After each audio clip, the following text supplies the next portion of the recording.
नमस्कार। आप सभी का हमारे YouTube चैनल फिश गाइडलाइन के इस फिश क्लास में पुनः एक बार स्वागत है। आज हम इस फिश गाइडलाइन के क्लास में अध्ययन करेंगे कक्षा 11वीं भौतिकी के अध्याय 5 गति के नियम के अंतर्गत एक बहुत ही महत्वपूर्ण टॉपिक और परीक्षा में कई बार पूछे जाने वाला टॉपिक न्यूटन की गति के द्वितीय नियम के बारे में। विद्यार्थियों, हम इस न्यूटन गति के द्वितीय नियम के बारे में आपसे चर्चा करें उसके पहले मैं आपसे निवेदन करना चाहूँगा कि यदि आप हमारे चैनल में यदि पहली बार आप शामिल हो रहे हैं तो आपसे निवेदन है कि हमारे इस YouTube चैनल फिश गाइडलाइन को आप सब्सक्राइब कीजिएगा। अगर वीडियो पसंद आता है तो इसे लाइक और शेयर कीजिएगा, क्योंकि आप के लाइक करने से, शेयर करने से और हमारे चैनल सब्सक्राइब करने से हमें अपने मेहनत का प्रतिफल प्राप्त होता है और हम उत्साहित होते हैं आपके लिए फिजिक्स के नए नए टॉपिक पर वीडियो बनाने के लिए। तो देर न करते विद्यार्थियों, आप हमारे चैनल को आप अवश्य सब्सक्राइब कीजिएगा। तो आइए हम चर्चा करते हैं न्यूटन के गति के द्वितीय नियम के बारे में। देखिए, न्यूटन गति के द्वितीय नियम के बारे में हम अध्ययन करें विद्यार्थियों, उसके पहले आपको भली भांति आप परिचित हैं कि न्यूटन गति के प्रथम नियम ये कहता है कि यदि कोई वस्तु एक समान वेग से, यदि कोई वस्तु जो है एक समान वेग से, जैसे मान लीजिए कोई वस्तु है, यदि कोई वस्तु एक समान वेग से अगर गति करती है तो वह एक समान वेग से गति करता ही रहेगा, अर्थात उसके वेग में परिवर्तन शून्य होता है। ये उस स्थिति में होता है जब उसमें कोई बाह्य बल ना लगाएं। लेकिन यदि हम इस वस्तु पर यदि कोई बाह्य बल F लगा देते हैं तो इस वस्तु का वेग परिवर्तित हो जाता है। इस वेग क्या हो जाता है? वस्तु का वेग परिवर्तित हो जाता है, और जो वस्तु का वेग परिवर्तित होगा तो उसका संवेग भी परिवर्तित हो जाता है। अर्थात हम कह सकते हैं कि किसी वस्तु पर लगाए गए बल का संबंध किसी वस्तु के संवेग में परिवर्तन से होता है। तो न्यूटन का जो गति का जो द्वितीय नियम है इसी बल और संवेग की व्याख्या करता है। तो अब न्यूटन की गति का द्वितीय नियम क्या है, इसका ध्यान दीजिएगा विद्यार्थियों। इसको मैं स्क्रीन पर भी आपको लिखकर बता रहा हूं कि न्यूटन के गति का द्वितीय नियम कहता है कि किसी वस्तु के संवेग में परिवर्तन की दर उस वस्तु पर आरोपित बल के अनुक्रमानुपाती होता है, और यह परिवर्तन आरोपित बल की दिशा में होता है। एक बार फिर से ध्यान देंगे विद्यार्थियों, न्यूटन गति के द्वितीय क्या कहता है कि किसी वस्तु के संवेग में परिवर्तन की दर उस वस्तु पर लगाए गए बल के अनुक्रमानुपाती होता है, और यह परिवर्तन आरोपित बल की दिशा में होता है। तो जैसे मान लीजिए कि कोई वस्तु जिसका द्रव्यमान स्मॉल m है, जैसे मान लीजिए यहाँ पर मैं एक चित्र समझा रहा हूँ कि मान लेते हैं कि कोई वस्तु जिसका द्रव्यमान स्मॉल m है, यह प्रारंभिक वेग u से गतिशील है। तो इस स्थिति में इस वस्तु का प्रारंभिक संवेग क्या हो जाएगा? तो इस वस्तु का जो प्रारंभिक संवेग होगा उसको हम लिख सकते हैं, इस वस्तु का प्रारंभिक संवेग क्या हो जाएगा? इसको लिख सकते हैं P1 बराबर mu। यहाँ पर हमने वेक्टर चिन्ह लगाया क्योंकि संवेग सदिश राशि है, वेग भी सदिश राशि है। मैं पहले विद्यार्थियों आपको यह समझा देता हूँ, फिर उसके बाद इसको मैं नोट्स में लिखवा दूंगा स्टेप बाय स्टेप, जिससे आप देख करके बढ़िया नोट्स आप बना सकते हैं। बस ये है कि इस वीडियो को आप सुशांत देखेंगे तो वीडियो लंबा भी हो सकता है, और ये आपके बहुत लाभकारी वीडियो है परीक्षा की दृष्टि से। तो जब इस वस्तु का जो वेग प्रारंभिक u है, जिसका द्रव्यमान m है, तो उस वस्तु का जो प्रारंभिक समय क्या होगा? P1 बराबर mu। लेकिन जब उस वस्तु पर यदि हम डेल्टा t समय तक बल F लगा देते हैं तो इस वस्तु का वेग जो होता है वो v हो जाता है। इस वस्तु का वेग क्या हो जाता है? v हो जाता है। तो इस वस्तु का वेग अगर v होता है तो इस वस्तु का अंतिम संवेग क्या होगा? अतः वस्तु का अंतिम संवेग तो इस वस्तु का अंतिम संवेग क्या हो जाएगा, इसको लिख सकते हैं P2 बराबर mv। यहाँ वेक्टर का निशान लगा रहे हैं क्योंकि वेग संवेग सब सदिश राशि है। तो इस वस्तु के समय में कितना परिवर्तन होगा, अर्थात डेल्टा टी समय पश्चात इस वस्तु के समय में कितना परिवर्तन होगा, तो अंतिम समय से हम प्रारंभिक समय को घटा देते हैं। ठीक है, अतः इस प्रकार से, अतः संवेग में परिवर्तन, तो संवेग में परिवर्तन क्या होगा, संवेग परिवर्तन को ऐसे डेल्टा पी ले देते हैं। डेल्टा पी बराबर यहाँ पे सकते हैं P1 सॉरी माफ करेंगे P2 माइनस P1। अब हम क्या करते हैं, ये जो P1 और P2 के जो मान हैं उसे हम इस सूत्र में रखते हैं। तो इसको इस प्रकार से हम लिख सकते हैं विद्यार्थियों, अर्थात डेल्टा P वेक्टर बराबर हमारे पास P2 क्या है m डेल्टा V, P1 क्या है m u। इसमें से हम m को कॉमन निकाल सकते हैं, इस प्रकार से लिख सकते हैं कि delta P vector m common निकालेंगे तो V vector minus u vector, इस प्रकार से लिख सकते हैं। तो ये तो संवेग में परिवर्तन हो गया, तो संवेग में परिवर्तन की दर क्या हो जाएगी, तो उसको हम यहाँ पर लिख सकते हैं, अर्थात अतः संवेग में परिवर्तन। अभी आप नोट्स नहीं करेंगे, नोट्स नहीं बनाएंगे, मैं आपको समझा रहा हूँ, समझाने के बाद बड़े से नोट्स आप इसमें लिख दूंगा, बड़े से आप नोट्स तैयार कर सकते हैं। तो समय में परिवर्तन कितना हो जाएगा, तो इसको हम लिख सकते हैं delta P upon delta T equal to M V vector minus U vector upon delta T. इस प्रकार से लिखा जा सकता है, या इसी को हम इस प्रकार से लिख सकते हैं। देखिए, इसी को हम इस प्रकार से लिख सकते हैं, या delta P upon delta T बराबर m delta v vector upon delta t, जहां डेल्टा v यहाँ पर क्या है, हमने यहाँ पर डेल्टा v को लिखा है v vector minus u vector. वेग में जो परिवर्तन हो रहा है उसको इतना लिखे हैं, तो उसको हम डेल्टा भी लिख सकते हैं। और आप ये भी जानते हैं, इसके पहले वाले अध्याय में आप लोगों ने पढ़ा है कि वेग में परिवर्तन की दर त्वरण कहलाता है, जिसे हम स्मॉल a से प्रदर्शित करते हैं। तो इसको हम इस प्रकार से लिख सकते हैं विद्यार्थियों, या delta p vector upon delta t बराबर m वेक्टर a। ठीक है, जहां हम लिख सकते हैं चूंकि delta v upon delta t बराबर त्वरण। ठीक है, लेकिन न्यूटन गति का द्वितीय नियम क्या कहता है, लेकिन न्यूटन का द्वितीय नियम कहता है, आप देखिए, लेकिन न्यूटन के गति के द्वितीय नियम से, तो द्वितीय नियम से क्या है कि आरोपित बल अनुक्रमानुपाती संवेग में परिवर्तन की दर, संवेग में परिवर्तन की दर।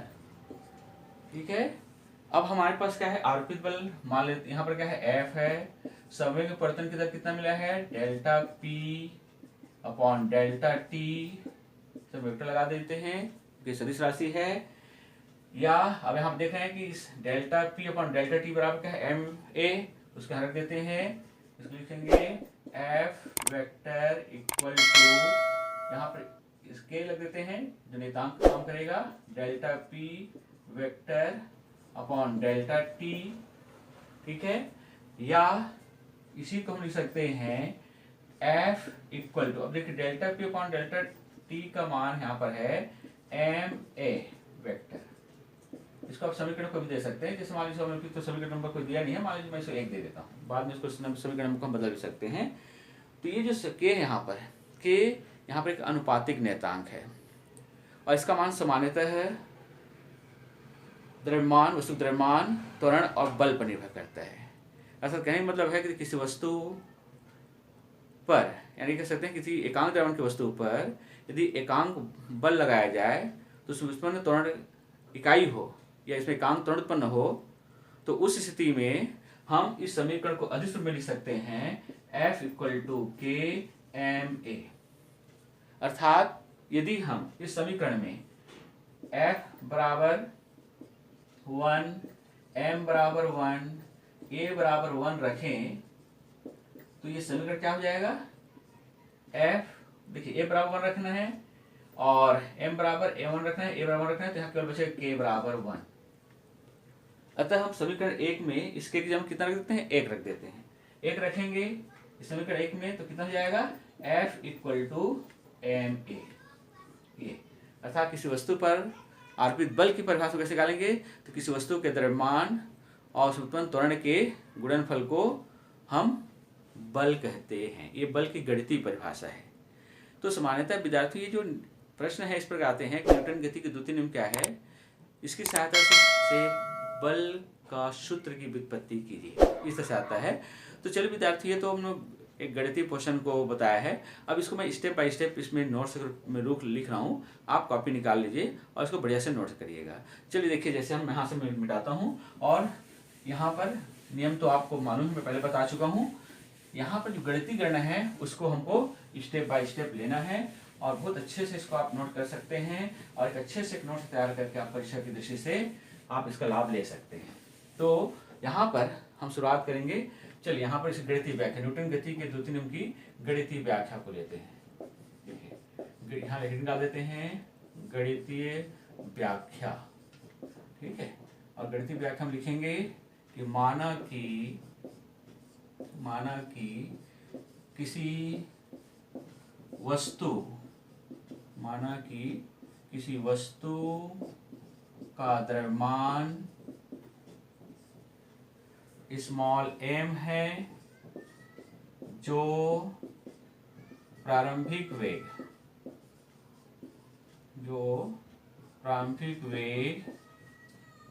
u से वेक्टर के साथ लगाते हैं, u से गतिमान है, u से क्या है? गतिमान है। अतः इस वस्तु का संवेग क्या हो जाएगा? प्रारंभिक संवेग।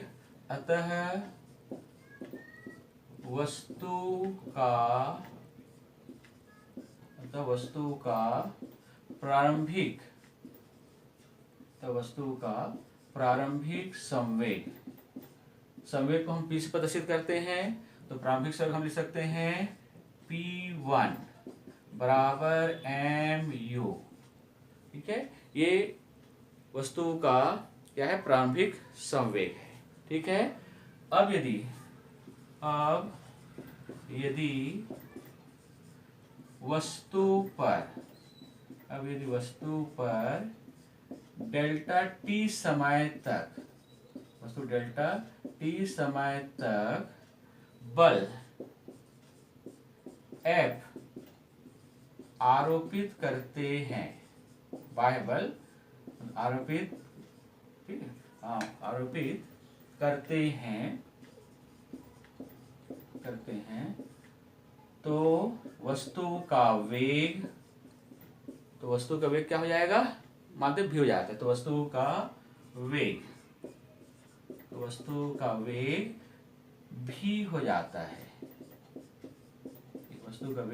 भी हो जाता है, अतः वस्तु का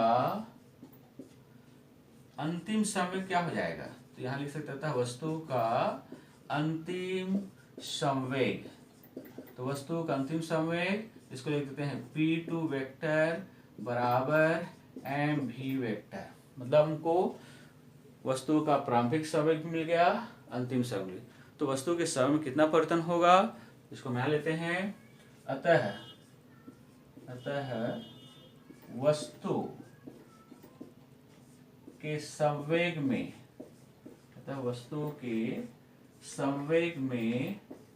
परिवर्तन, तो परिवर्तन को हम क्या ले देते हैं? यहाँ पर परिवर्तन को हम लेते हैं डेल्टा P बराबर P2 माइनस P1। इस वेक्टर के निशान लगा देंगे क्योंकि संवेग सदिश राशि होता है। अब हम इस P1 P2 के मान को इस सूत्र में देते हैं, इसको लिख देता हूँ। देखिए बिल्कुल आप आसानी से समझ आ जाएगा आपको। उपरोक्त समीकरण में P1 एवं P2 के मान को P2 के मान को रखने पर, ठीक है, P2 और P1 के मान को रखेंगे तो क्या हो जाएगा ये, डेल्टा P बराबर M V vector minus M U vector, इस तरह से। अब ये संवेग में परिवर्तन हो जाता है, तो संवेग में परिवर्तन की दर यानी समय के साथ में कितना परिवर्तन होगा, अतः लिख सकते हैं, अतः संवेग में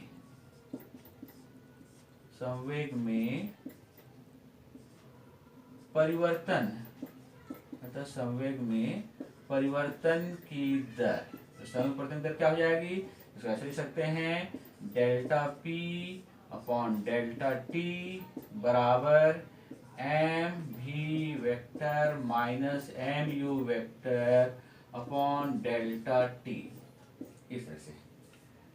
और ये वास्तव में संवेग में परिवर्तन बता रहे हैं। अब इसमें हम क्या कर रहे हैं, m को कॉमन निकाल देते हैं, तो इसको ऐसे भी लिख सकते हैं, या delta P upon delta T, m common निकालते हैं तो ब्रैकेट में v vector minus v vector upon delta T हो जाता है, ठीक है। अब देखिए विद्यार्थी, उसके बाद के स्टेप को मैं इस तरह ले रहा हूँ, आप थोड़ा ध्यान देंगे, इसे मैं बता देता हूँ।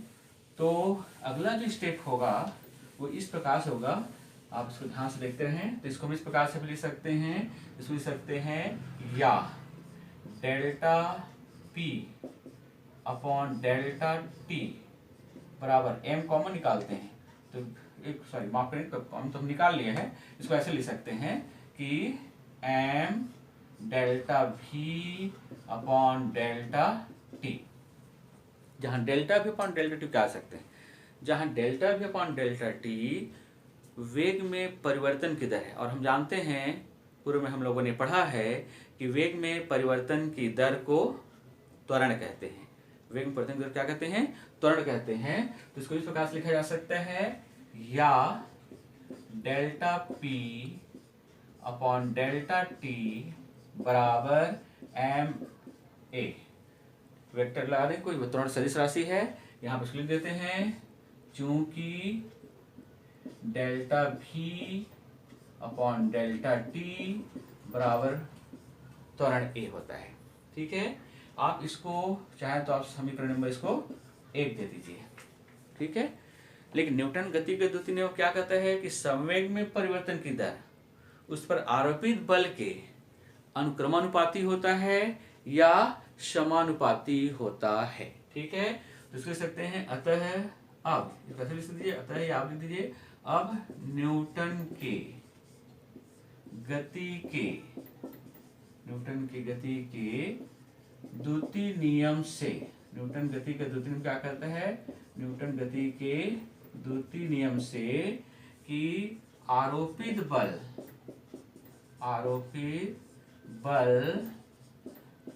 अनुक्रमानुपाती होता है संवेग में परिवर्तन के दर के। ये न्यूटन के गति के द्वितीय नियम का इस प्रकार से करना चाहिए कि सूत्र है। अब हम इसमें क्या करेंगे, ये आरोपित बल को F ले लेते हैं, संवेग परिवर्तन इतना है, तो इसको कैसे लिखेंगे तो ध्यान देंगे। इसको मैं यहाँ पर ले रहा हूँ, बहुत अच्छे से नोट्स आप इसको देख करके बना सकते हैं। अगला सब इस प्रकार से होगा, इसको ऐसे लिख सकते हैं, या F अनुक्रमानुपाती delta P upon delta T, ठीक है। अब यहाँ लिखेंगे, क्या लिखेंगे, इसको इस प्रकार से लिख सकते हैं, उपरोक्त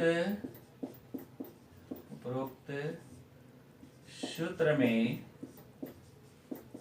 delta P upon delta T का मान रखने पर, देखिए आप यहाँ पर मान रखेंगे तो कैसे मिलेगा आपको, ये हो जाएगा F अनुक्रमानुपाती MA, क्योंकि यहाँ पर देखिए समीकरण 1 में यहाँ पर देखिए delta P upon delta T क्या है, MA है, उसको हमने यहाँ पर रख दिया है, ठीक है। और आप ये भी जानते हैं कि जब किसी भी अनुक्रमानुपाती के जो चिन्ह आते हैं तो उसको हटाते हैं तो उसमें एक नियत राशि आती है जिसका मान हर जगह समान होता है, जिसको हम नियतांक कहते हैं।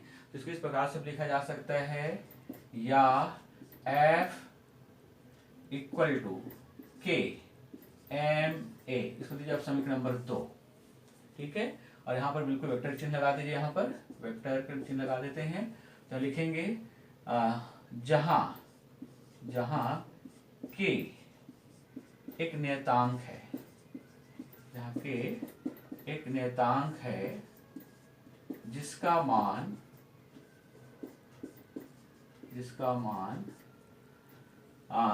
F M एवं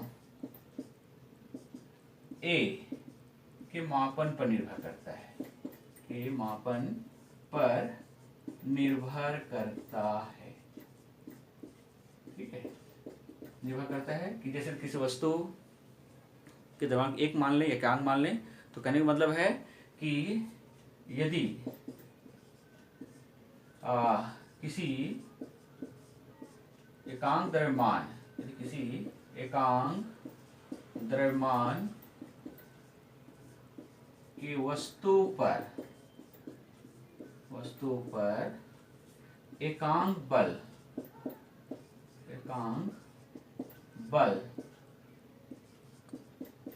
लगाने पर एकांक त्वरण उत्पन्न होता है,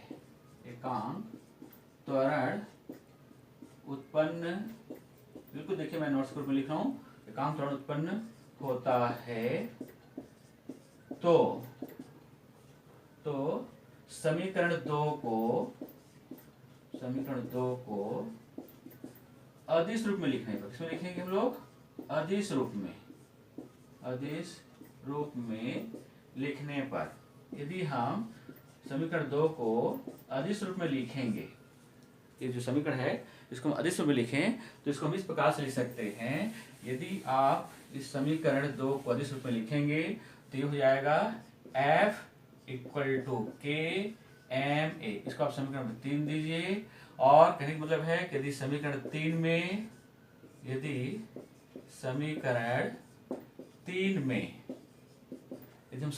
में F बराबर 1 M बराबर 1 तथा A बराबर 1 रखें तो K बराबर 1, यदि आप यहाँ पर F बराबर 1 रखेंगे, M बराबर 1 रखेंगे, A बराबर 1 रखेंगे तो K का मान कितना आएगा? 1 आएगा। अतः हम समीकरण 3 में K बराबर कितना आएगा? 1 रख देते हैं। अतः समीकरण 3 में K बराबर 1 रखेंगे तो कितना हो जाएगा ये? F बराबर MA, अर्थात किसी वस्तु पर आरोपित बल उस वस्तु के द्रव्यमान और उस वस्तु में उत्पन्न त्वरण के गुणनफल के बराबर होता है। तो न्यूटन गति के द्वितीय नियम से वास्तव में हम क्या निकालते हैं? बल की गणितीय सूत्र निकालते हैं। वास्तव में न्यूटन की गति का प्रथम नियम बल की परिभाषा बताता है और न्यूटन गति का जो द्वितीय नियम जो होता है वो बल का गणितीय सूत्र बताता है। तो विद्यार्थियों, प्रश्न इस प्रकार से आते हैं कि न्यूटन गति के द्वितीय नियम क्या होता है, इसकी सहायता से बल के सूत्र की व्युत्पत्ति कीजिए या सिद्ध कीजिए कि F बराबर ma, इस तरह से आते हैं। तो विद्यार्थियों, आपके वीडियो मुझे आशा है कि अच्छा लगा होगा। अगर अच्छा लगा हो तो इसे लाइक कीजिएगा, अपने दोस्तों को शेयर भी कीजिएगा। और चलिए हम फिर एक नए वीडियो के साथ आपके सामने पुनः आएंगे। उससे पहले एक रिक्वेस्ट है कि यदि आप कक्षा 11वीं से संबंधित कुछ महत्वपूर्ण टॉपिक पर यदि आप फिजिक्स से संबंधित वीडियो देखना चाहते हैं तो आप हमारे यूट्यूब चैनल फिजिक्स गाइडलाइन पर विजिट कर सकते हैं, या हमारे एक वेबसाइट हमने लॉन्च किया है, वो है कि physicsguideline.com। इस पर आप जा करके आप सर्च करेंगे तो फिजिक्स के सारे टॉपिक आप उसमें मिलेंगे। तो चलिए विद्यार्थियों, एक नए टॉपिक के साथ हम पुनः अगले वीडियो में आएंगे। तब तक सभी को नमस्कार, धन्यवाद, जय भारत, जय हिंद।